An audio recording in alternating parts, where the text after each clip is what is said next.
here last week, what I told you is we're going to take a little detour from the book of Colossians, and we're going to spend just a few weeks talking about heaven. And the reason we're doing that is because in Colossians chapter 3, which we just started last week, Paul basically says, to summarize, I want you to set your hearts on the things that are above, not on the things that are of the earth, the things that are below, because if you could set your heart on heaven, then everything else will follow. And so I talked to our leadership, prayed through it, and I just really felt as your pastor, we needed to detour from Colossians 3. And before we got into the nitty-gritty of how to actually live our lives, set our hearts on heaven. Because if we're being honest, most of us have no idea what heaven is. We just know it's not hell. And that's what we talked about last week. Paul is about to give us all these instructions as, this is how you live as new creations. But before he does that, he wants us to set our hearts on heaven. I'll read it again before we get into Revelation. Colossians 3, 1 through 2. If you have been raised with Christ, seek the things that are above, where Christ is, seated at the right hand of God. Set your minds on the things that are above, not on the things of earth. So, the truth that I really want you to believe and that we initially started talking about last week, the truth is that if you want to be the kind of person that makes a difference in this world, if you want to be the kind of person that leaves a legacy that transcends you and the impact of your life just reverberates for generations and generations, you've got to set your heart on another world. That's the truth. If you want to get to the end and you're going to be in a casket so you won't be there, but you're there and you want all of the people who knew you to show up and say, man, Jane lived a good life. Or if you want to say, John, because Jane and John are like, that's who we always say. John was a good person. If you want that, you actually have to be driven by heaven. Look at how C.S. Lewis put this. I think this is so apt. He said, if you read history, you'll find that the Christians who did the most for the present world were just those who thought the most about the next world. The apostles themselves who set afoot the conversion of the Roman Empire, the great men who built up the Middle Ages, the English evangelicals who abolished the slave trade, all left their mark on earth precisely because their minds were occupied with heaven.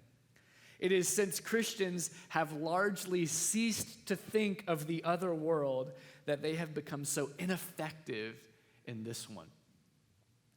Jesus himself put it like this in his most famous teaching ever on the Sermon on the Mount. He said, do not lay up for yourselves treasures on earth where moth and rust destroy, where thieves break in and steal, but lay up for yourselves treasures in heaven where neither moth nor rust destroys, where thieves do not break in and steal. For where your treasure is, there your heart will be also. Now this passage has been taught so many times, way out of context. I've probably done it too in the last 12 years or so of ministry. What Jesus is saying here is whatever dominates your heart will ultimately direct your life. That's what Jesus is saying. So whatever you value, whatever you treasure, to use his word, whatever you long for, that will be the thing that you spend your life chasing after and pursuing and building and investing in. So, if your heart is set on early retirement, then you will work your butt off, you will invest everything you've got into your 401k, and you'll be checking your apps every single day. Like, how's it doing? How am I growing this thing? If your heart is set on a new house or a good education for your kids, you will sacrifice whatever you have to so that they can have that house and they can have that good education. If your heart is set on leaving some money behind for the people you love, that's what you're going to pursue above everything else. And that's what Jesus is saying here. Where your treasure is, whatever your heart values or treasures, then that's going to drive your entire life. Now, here's the thing. All of those things are good. In fact, all of those things are really good. Retire early. Get a nice house and education for your kids. Leave some money behind for your loved ones, by all means. There's actually a proverb, Proverbs 13:22, that says a good man leaves an inheritance for his kids. Those are good things. And I'm not disparaging those things at all. But at the same time, if any one of those things is your ultimate treasure, if any one of those things is what you believe is the driving force behind your life, you're actually going to miss out on the abundant life because they're all transient. Moth and rust destroy them. Thieves break in and steal them. Jobs can be eliminated. Investments can be lost. Houses can get destroyed, and even friends and family that we love the most can be taken from us. They will be taken from us by death eventually. And so the end result of making any one of those things our ultimate treasure will always be disappointment. It'll always be dissipation. It will always be destruction. Jesus actually says later on in that sermon, anyone who builds their life on any of that is like a fool who builds his house on sand. Because it's transient. It passes away. Wise people, on the other hand, build their lives on heaven. Unlike everything in this world and everything I just mentioned, heaven's not fading away. Heaven cannot be taken from us. It is our eternal inheritance. It is set in stone and will be there for all eternity. And so, if we set our hearts on the things that are above, not only will we not be consumed by the cares of this world. In fact, that's what Jesus says later on, like right after that. He says, don't be anxious for anything. If you don't set your hearts on the things of the world, you won't be anxious for anything. If you don't set your hearts on the things of the world, you'll be free to make a difference in it.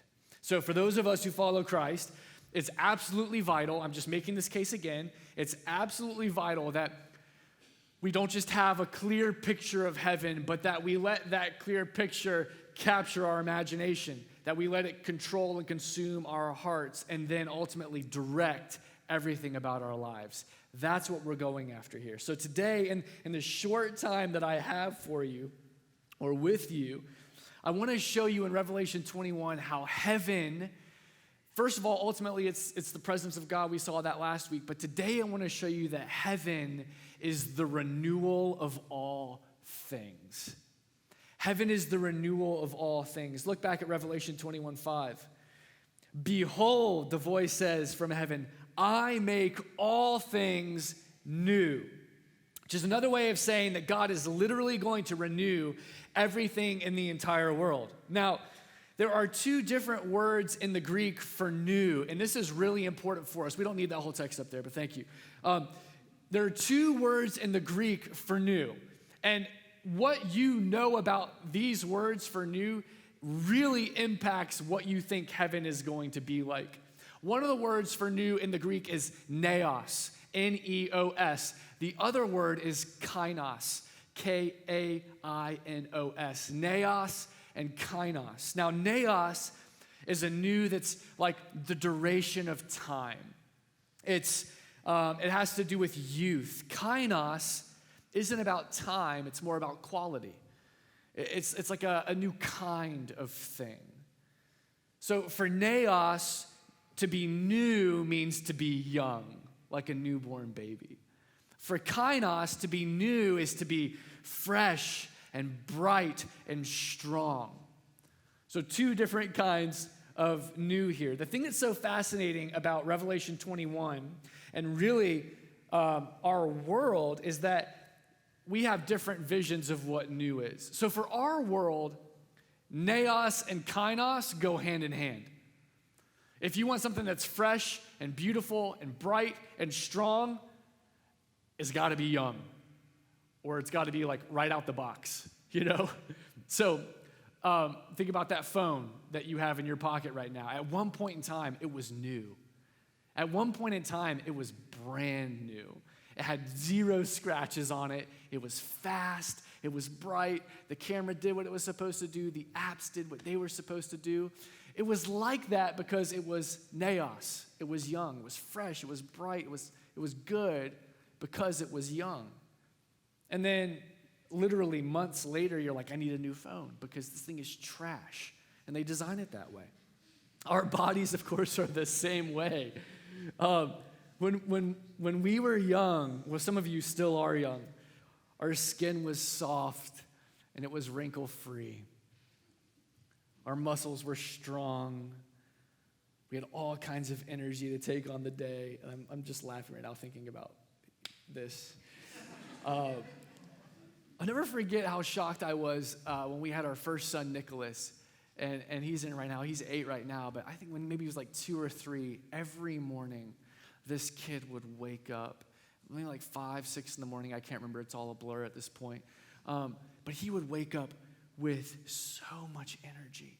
Be running and jumping and doing flips and cartwheels and playing basketball on our little, Fisher-Price basketball hoop. And I'm literally just sitting in the chair with my coffee like, I can't even see you hardly. I can't think. I'm not really here. I'm here, but I'm not here. And Caroline and I used to joke, man, if we could bottle up that, we'd be billionaires. We'd call it 5 a.m. toddler, and we would be rich for the rest of our lives. We get older, and the quality and the freshness and the strength and the smoothness and all of the other things, as we age, the kainos fades, right? Neos and kainos go hand in hand in our world. As one author put it, all we know is when things endure, as time goes on, the brightness becomes faded, the strength becomes weakness, and then eventually disintegration. That's our world.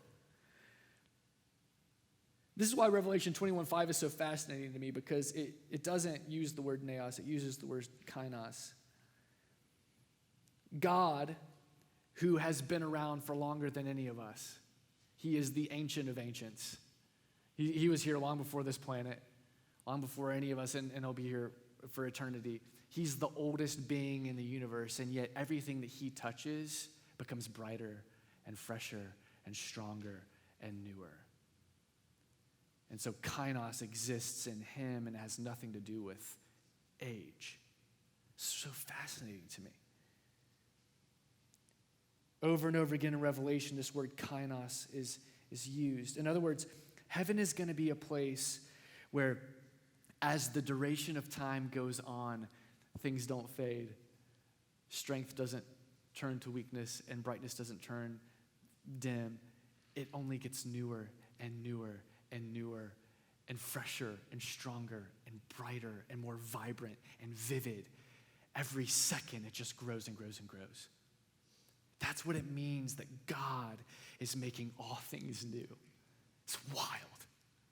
We're going to be 10 billion years into the future, and we will look every day of that in glory. Isn't that cool? Now, he's not going to start from scratch. We're going to see this in a minute. When it says he's going to make all things new, he's not talking, again, it's not neos. He's not talking about like new in duration. I think most of my life I thought that new meant he's going to like throw away this world. It's going to be hurled into some, black star. It's going to burn up or whatever. And then he's going to start from scratch.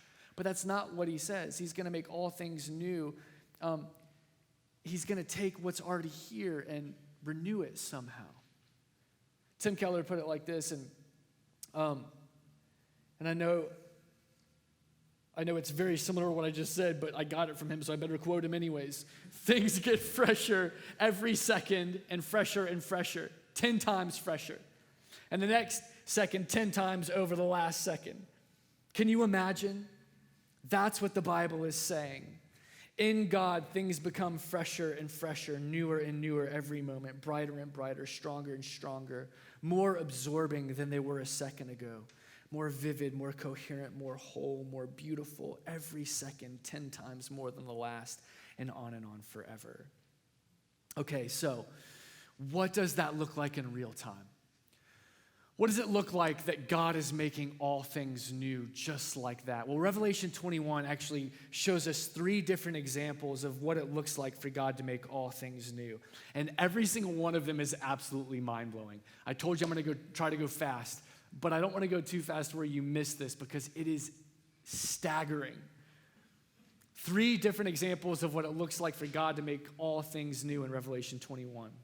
First, God is going to make a new creation. So look back at verse 1 and I'll show you what I mean. And I saw a new heaven and a new earth. For the first heaven and the first earth were passed away, and there was no more sea. Now, really quickly, when John says there is no more sea, he's not saying that there's no more ocean. He's not saying that there's no more beach, because some of you are like, I don't want heaven without the beach, okay? Not me. I'm too pale for that. But some of you are immediately thinking that. What does it mean that there was no more sea? Well, what's really interesting about that phrase is in apocalyptic literature, it's actually an aphorism that means, it's basically the same thing as saying there's no more sin. There's no more curse. It's all faded away.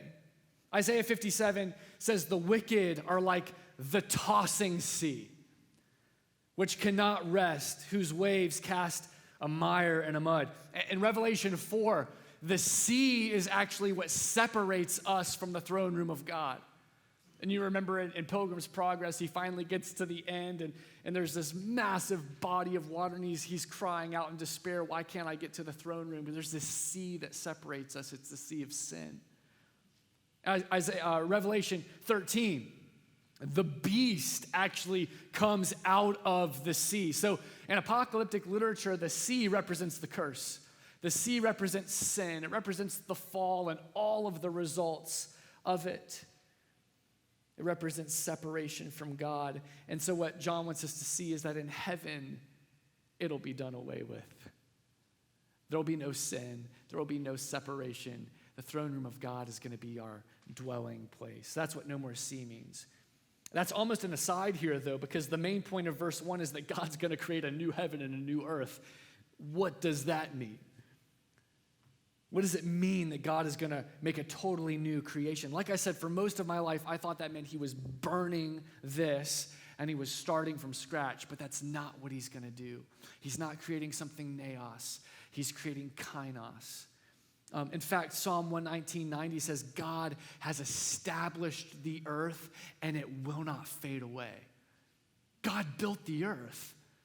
It's not going to fade away. Matthew 19:28, Jesus talks about how he's going to regenerate the earth. Acts 3, Peter says Jesus is going to remain in heaven until his coming so that God can restore the earth. That's the language of the Bible. God is not going to hurl this planet or this universe into the flame. No, he's going to take this planet that he loves, this universe that he created to be good and beautiful and a picture of his glory, and he's going to transform it. Heaven is the renewal of earth. Now, what does that mean? What does it mean that God's going to transform and regenerate and restore and create kainos out of what we see here and now? How can that be, maybe you ask? Well, I think about when we were regenerated, which happened at salvation. We got the Spirit. The old man was put aside. The new man was given to us. Now we walk in the freedom and the hope and the joy that comes from being in Christ and living in union with him. When I was regenerated, though, I did not become a different person. Like Ben Davey, that's my name, did not become Seth Davey. That's my twin, okay? I was regenerated and I was made new immediately, but I was still Ben Davey. That's what's going to happen to our earth. He's going to make it new. He's going to regenerate it. He's going to transform it. It's still going to be the earth. Same thing. That's what God's going to be doing with his creation. Now, how does he do that? Well, 2 Peter 3:10 gives us a glimpse of this, and this is where I got the whole fire thing from, because I just didn't know what this meant. In 2 Peter 3:10, Peter's writing to Rome, or the church at Rome, and he's basically trying to encourage them, and he says, the day of the Lord is going to come like a thief, and then the heavens will pass away with a roar, and the heavenly bodies will be burned up and dissolved, and the earth and the works that are done on it will be exposed. So I used to read that and I thought, okay, heaven's going to be burnt up and earth's going to be burnt up, and then he's going to start over, but that's not what he's saying. What he's saying is heaven, which is the spiritual realm, and earth, which is the physical realm, are going to be purged and cleansed with fire. My father-in-law, Jim, is a handyman. He's a man's man. He can build anything, and he can craft anything, and he loves his grass. Caroline, grass is in his front yard, okay? All you youths out there with your, lingo and everything. So he loves his lawn. Let me put it that way. When Caroline was in elementary school, evidently one day he got so sick of all of the flowers and all of the weeds and all of the crabgrass in his lawn that he decided to get his bucket of gasoline and his handy-dandy lighter and just light it up. Have any of you ever done that before or seen anyone do that before? He went to his front yard, and Caroline just talks about being so embarrassed because like all the neighbors are watching as they are literally torching their front yard. And after he torched the yard, obviously everything was dead. It was apocalyptic. And he planted new stuff, and his yard actually was incredible after that. But come to find out, this is a popular way of doing it. And I dream about it every once in a while. I haven't committed yet. One day, I'm going out there and I'm torching my yard. I think this is what Jesus is going to do to the earth. He loves the earth. He created it for his own delight, for his own pleasure. It's good. The foundations will not fade away. And yet, there's all these weeds of sin. There's all this decay that came up from the curse and the fall, all of this stuff that our sin has caused, and he's just going to purge it with fire. He's going to light it up. And then, from the ashes, beauty will rise. And then for all eternity, we're going to be living in it. I think that's what's going on here. That's what Jesus is going to do. It's finally going to blossom. It's finally going to look like what it was supposed to look like. I think it'll be beyond our wildest imaginations, guys. I think colors are going to be more vibrant.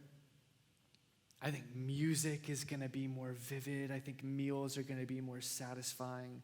I think mountain views are going to be even more breathtaking. They're going to be the same colors.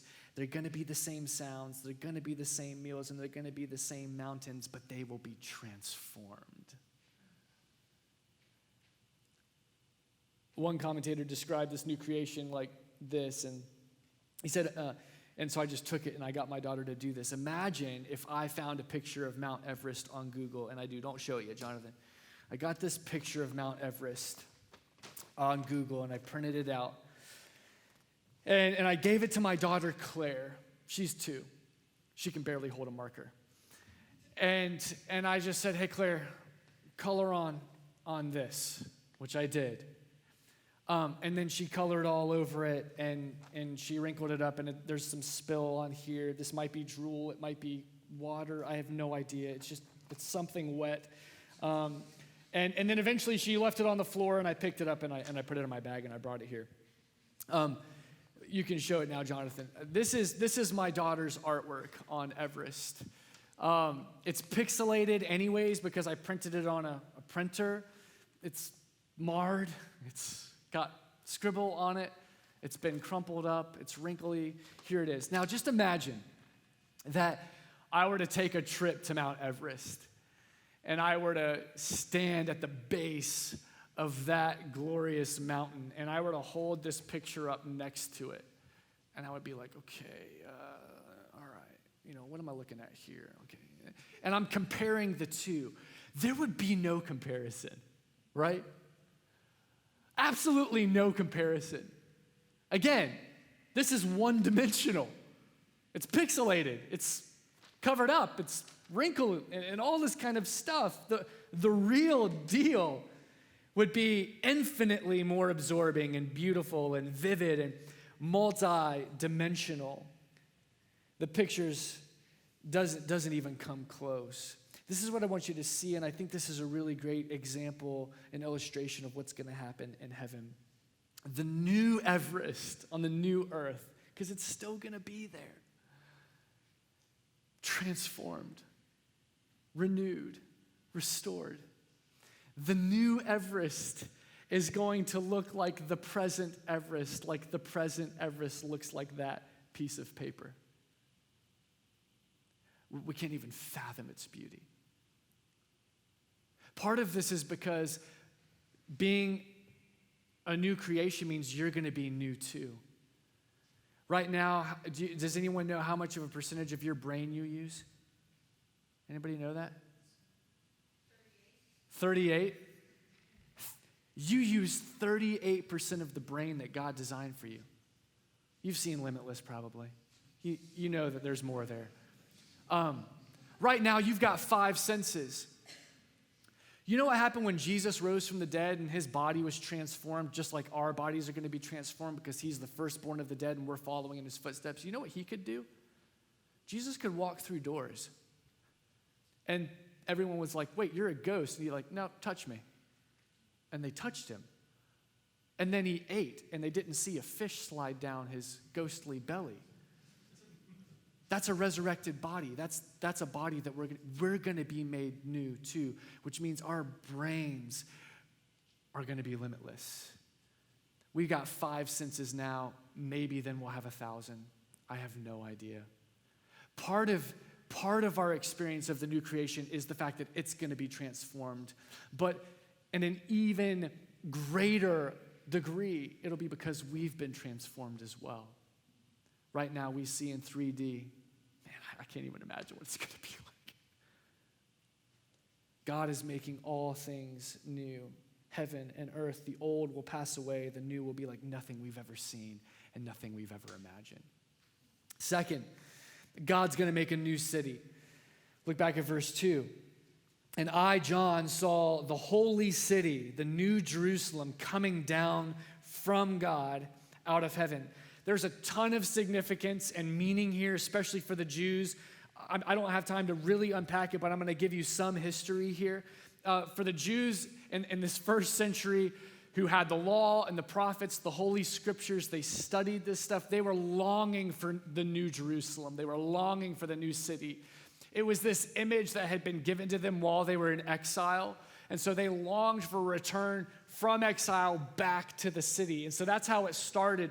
But then it evolved over time. So it wasn't just about returning from exile, but it was about the renewal of all things.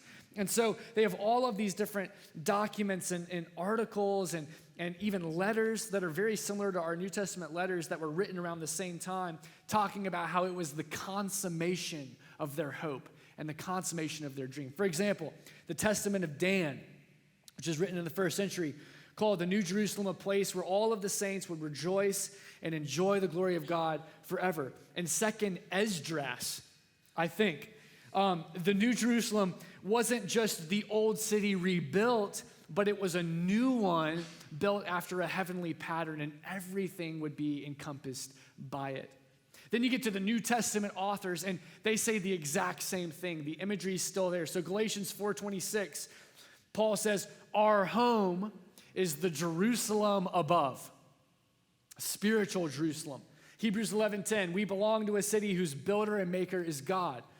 Revelation 3:12, to everyone who remains faithful are inscribed with the name of the city of my God, the new Jerusalem, which is coming down out of heaven from my God. They're looking forward to this new city that's going to come from God out of heaven. That's going to be the capital of this new heaven and new earth. It's this incredible city. We could preach 5 sermons on this city. I'm going to give you 10 minutes, 5 minutes. Don't get nervous. Now, John says that this city was prepared for us by God like a bride dressed up for her groom on her wedding day. And I just want you to imagine that for a little bit. Because I've been in ministry for a little over a decade, and I've done several weddings, and I've obviously been to a lot of weddings. And while there are so many kinds of wonderful things about weddings, and there are just so many things to get behind, it's great. The most wonderful thing of all is the bride herself. When she bursts through those doors, or I guess the doors burst open for her, and she walks down. I mean, no one's looking at anyone else. I mean, sometimes you look at the blabber, you know, the groom who's just weeping his eyes out. But everyone is looking at the bride. She's been prepared, she's adorned, she's dressed up, and it takes months to prepare, okay? I mean, it takes searching far and wide to the ends of the earth to find the perfect dress. It takes finding the perfect hairstylist and someone who's gonna make it look better than it's ever looked in your entire life, and the best makeup artist, and you've got to find a musician who's gonna play that processional beautifully. You can't just grab your cousin who's like beginner violinist, you know. There's nothing worse than someone butchering the processional at a wedding.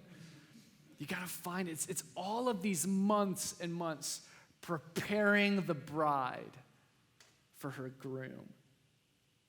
John says that's what this new city is like. It's like a bride prepared for her husband. John 14:2-3, Jesus says, in my Father's house are many rooms. If it were not so, would I have told you that I go to prepare a place for you? And if I go and prepare a place for you, how will I come again and will not take you to myself? And there where I am, you may be also. Jesus himself is preparing this city for you. Jesus himself is doing all of the work, all of the details, every minutia, and it's going to be like nothing we could even fathom. I'm going to read this description, and we're not going to be able to expound any of it, but let's just listen to this description. And he carried me away in the Spirit to a great high mountain and showed me the holy city, Jerusalem, coming down out of heaven from God, having the glory of God, its radiance like the most rare jewel, like a jasper, which most people think is a diamond, clear as crystal.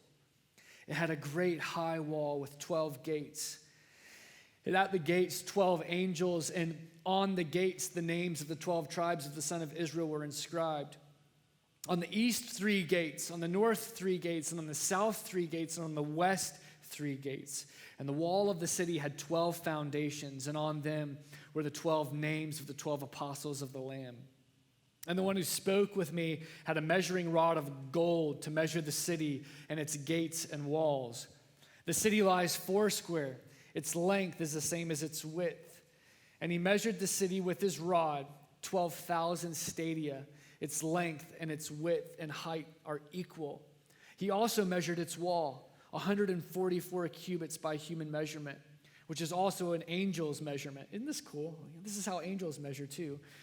The wall was built of jasper, diamond again, while the city was pure gold. Trump likes to plate stuff in gold in his tower. I've heard, I haven't been there.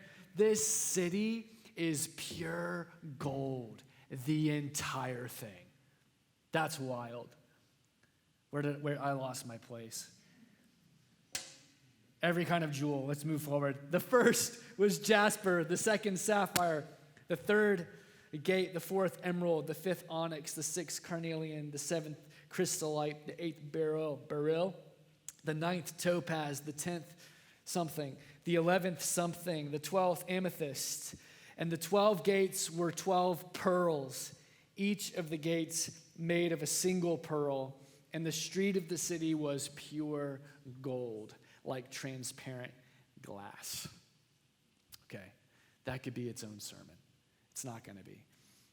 I heard a story not too long ago, and I love this story. It's clearly not true, okay, so take it for what it is. So it's a story about a man who finds out it's his time to go to heaven, again, fictitious, and he asks God if he could just bring one thing with him. And God, of course, says no. And the man persists, and he's nagging, and he's just whining. Finally, he wears God down, and God's like, okay, you can bring one thing with you. And the guy's like so pumped. He's, yes. So he gets his suitcase, and he goes back to his house, and he unburies all of the gold that he had buried under his bed out in the woods. And he puts it in his suitcase, and he carries his suitcase up to the gate, because in our pictures of heaven, in our fictitious heavens, there's always a gate, and there's always 2 angels positioned at the gate as guards. Maybe it's Peter, I don't know. And so he gets to the gate, and the angels are like, hey, man, you can't bring that briefcase in with you. And the guy's like, no, I went above you. I got permission. I'm allowed to bring it in. And they're like, okay, well, let me at least inspect it, see what is so important to you, what's worth all of the concern and all of the fuss that you would want to bring this into heaven with you. And so they open it up, and it's these gold tablets, and they look at each other, and they just kind of like have these perplexed faces, and then they kind of shrug a little bit, and they're like, okay. And they send him on his way. And then as he's leaving, they look at each other and they laugh. And they're like, that's so silly. Why would that guy bring pavement with him? I love that because this city that Jesus has prepared for us is so magnificent. It's so rich. It's so wonderful that the greatest treasures on earth are nothing more than doorways and sidewalks in his city. That's it. You spend your entire life trying to build up that gold, buy that gold because the dollar stinks.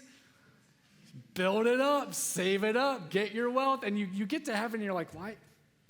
I'm literally walking, it's everywhere. Why did I care so much about this pavement? It's beyond our ability to comprehend. Guys, here's the thing about this city, though. It's not just about great architecture, and it's not just about cool gems and gold and endless wealth. You know, the thing about cities that I love, and the thing about cities that I think all of us love is the fact that cities are full of culture. Cities have music and creatives and sports and business and innovation. At their best, cities are hubs for cultivation. Cities are hubs of creativity. Could you imagine a city with all of that good stuff where no one ever told a lie? Could you imagine a city where no one ever mistreated anyone? No one ever stabbed anyone in the back? No one ever took a bribe or cut a corner or exploited the weak?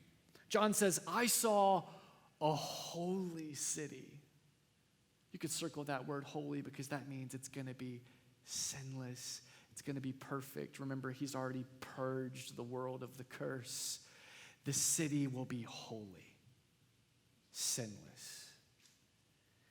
I look at Charlotte, and I honestly, and I'll say this, I think Charlotte's the greatest city in the entire world. I really do. I love Charlotte. I never want to leave. You could disagree with me. You're wrong. You're here, so deal with it. I've been to New York. I've been to Philly, Chicago, Dallas. I was born in Dallas, LA. I've even lived in Raleigh. Raleigh. What's up there? You got it. Charlotte, to me, and this is just my opinion, is cleaner, it's nicer, it's friendlier, it's safer, unless you're driving, than any of those great cities. I used to live in Uptown, and I could hop on a scooter, and I could scoot to the Epicenter at like 9 at night, and I could watch a movie at Epicenter, rest in peace. I miss Epicenter. And then I could scoot home at midnight and never fear once for my safety. It's just a clean city. It's a safe city. It's awesome. Loved it. But as wonderful as our city is, our city's really broken. There are parts of our city that are literally blocked off for people who don't have homes or beds or showers, and they have to sleep on the ground or in tents. Politicians, public servants take bribes, they're corrupt. Women and children are trafficked and exploited. On a national level, we're in the top 10 for human trafficking.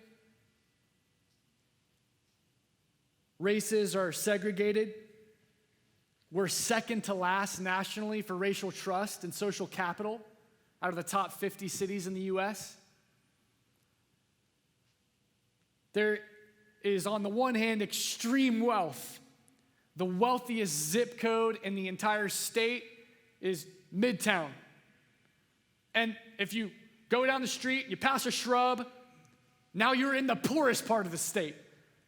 And we're just right on top of each other. And most of the time, the wealth disparity is based on the color of your skin, most of the time.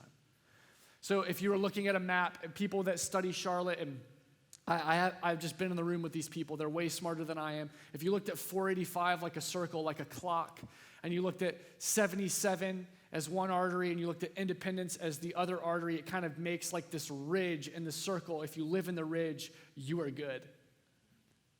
Schools are better. Median income is better. Family life is better. And then once you get out of that ridge, you're in the crescent. And if you're in the crescent, you're screwed. In fact, out of the top 50 cities in the U.S., we are dead last in potential for upward mobility. So systemically, if you are poor in this city, you're in big trouble. I love our city so much, but it's broken. What would it be like to live in a city where everything and everyone was absolutely and totally perfect? Could you even imagine that? Like, forget the gold, forget the pearls, forget the diamonds, forget all of that stuff. Think about living in a city where no one's exploited. About living in a city where there is no little population of people living in tents. That everyone is equally satisfied and happy and fulfilled. Everyone has equal access to the presence of God. That's a city I want to live in. Verse 6 of Revelation 21, and he said to me, "It is done." That city has already been prepared.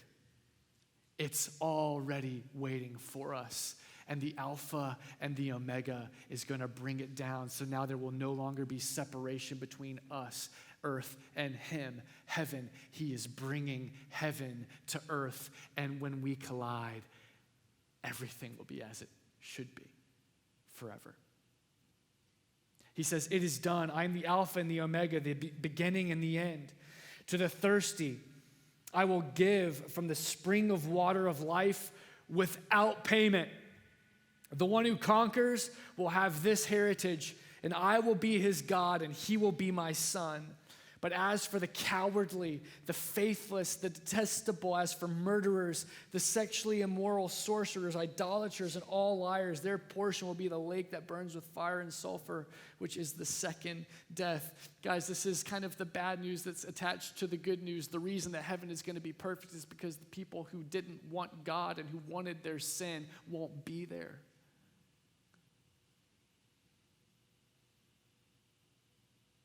There will be no crime because there will be no criminals. There will be no sin because there will be no sinners. There will be no evil because there will be no evil doers. Who are the ones who will be evildoers and sinners and criminals on that day? The ones who do not turn to the Lamb who was slain to redeem them and justify them and make them pure. And some of you are there right now. We'll talk more about this in the coming weeks. But it needs to be said here and now. If you're not in Christ, he's talking about you here. Just like before I was in Christ, he was talking about me. We're all the exact same. Apart from Christ, we're all liars. We're all idolaters. We're all immoral. We all are on our way to that lake that burns with fire and sulfur, which is the second death. This new city, though, man, there will be no crime, no sin, no evil, no poverty, no lack, no want. It will be infinitely rich and infinitely just and infinitely equal. It's going to be incredible. We'll talk more about that in the coming weeks. I'm going to talk more about later on what it looks like to make music and play sports and build businesses and explore and discover and create art and do it perfectly for all eternity, because that's what we're going to be doing. But finally, let's move on. Okay, we're almost done. This last point is the shortest one. Finally, God is going to make a new communion. New creation, new city, new communion. Look back at verse 3. "And I heard a loud voice from the throne saying, 'Behold, the dwelling place of God is with man. He will dwell with them, and they will be his people, and God himself will be with them as their God. He will wipe away every tear from their eyes, and death will be no more. Neither will there be mourning, nor crying, nor pain anymore, for the former things have passed away. We talked about the presence of God last week, but there are some really important insights in these couple of verses that John wants us to see about our enjoyment of the presence of God. Namely, the fact that it will not be limited by pain. Our communion with God will be unobstructed and unhindered by sorrow and sadness and separation and suffering, the 4 S's that ruin all of our lives. He will wipe away every tear. Literally, that means he's going to obliterate every tear. Wipe it off the face of the universe. It's just gone. Anything that used to cause you to cry, done, unless it's tears of joy. Done. No more sadness. Then he says he's going to get rid of death. No longer will there be the sorrow and mourning that comes from the separation of death. Guys, heaven will not be the place of goodbyes. I mean, even if you're just saying goodbye to your friend, or even if, like, I know when we plant our life groups and you leave your life group and you plant a new life group, like, it stings to say goodbye. When I moved from Raleigh to Charlotte, which was a 3-hour trip, it stung to say goodbye. There will be no goodbyes in heaven. Ever. The joy we have in our experiences of God, the joy we have in our experiences of others, the enjoyment that we have from the gifts that God gives us will never be tainted by the realization that they're going to come to an end, because they don't. It'll be an ever-growing, ever-deepening, ever-widening communion, never come to an end. Then he says there's going to be no more heartache. He says there's going to be no more sorrow, no more hurt, no more longing, which he's just picking up on the prophet Isaiah. Isaiah 25 says God is going to swallow up death forever. God's just going to swallow it up and absorb it, which he did. All of the former things have passed away. What I think is really interesting is that one of the most popular ways our society tells us to deal with sorrow, one of the most popular ways that our culture tells us to deal with pain and suffering and death and, like, grief management, is to act like it's just a part of the eternal wheel of fate. We're on this eternal wheel of time. It's just a part of our destiny. It's the circle of life, as the Lion King, aptly sang it. You live, you die, and then when you die, you go back into the ground. But then when you go back into the ground, somehow new life comes from you, and it's a cycle, and it's sempiternal, and it just keeps going on over and over and over and over and over and over again. And somehow that's supposed to give us comfort. Woohoo! Yeah, when you die, it's all dirt and worms, but that's okay, because somehow the matter that the worms like get off of you is going to make a flower. Go in peace. Yeah, this is not hopeful. This is supposed to help us cope with pain and sorrow of death. The problem, though, is that in this view, death is a natural part of life. In our culture, death is what's supposed to happen to all of us. It was always part of the plan. And so for us to fight against it, or to be sad about it, or to even fear it, is totally pointless. It's just part of the never-ending cycle, and that's okay.